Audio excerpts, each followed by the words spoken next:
የስብከተ ርዕስ የሟርተኞች መንደር ይበጠበጣል ይላል። ኢየሱስ እየተነገረ ሟርተኛ በሰላም አይተኛም። በቸርች ውስጥ ብቻ አይደለም ከዚህ በኋላ አጋንንት የሚጮኸው፣ ገበያ ውስጥ ይጮሃል። መርካቶ ስትገባ ይጮሃል።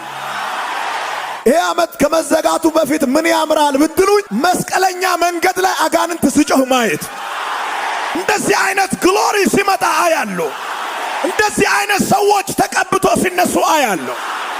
የገሃነም ደጅ የማይቋቋማቸው፣ የሲኦል ኃይል የማይችላቸው፣ የክፎች ስብሰባ የማይመልሳቸው፣ በወንጌል ኃይል ምድርቱን የሚያነቃንቁ በእግዚአብሔር የተላካችሁ የክርስቶስ አምባሳደሮች፣ የኢየሱስ ምስክሮች፣ የክርስቶስ አፈቀላጤዎች ደስ ይበላችሁ። በሚመጣው ዓመት በሟርተኞች መንደር እንከብዳለን።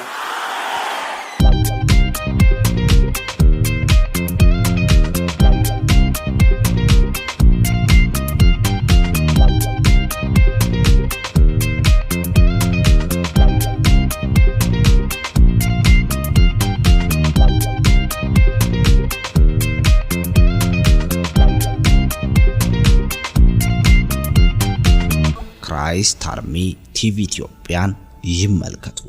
ዛሬ እንዲናገር እግዚአብሔር ውስጤ ላይ ያስቀመጠው የመጽሐፍ ቅዱስ ክፍል ሐዋርያት ሥራ ምዕራፍ 16 ከቁጥር 16 ጀምሮ ይሆናል። ወደ ጸሎት ስፍራ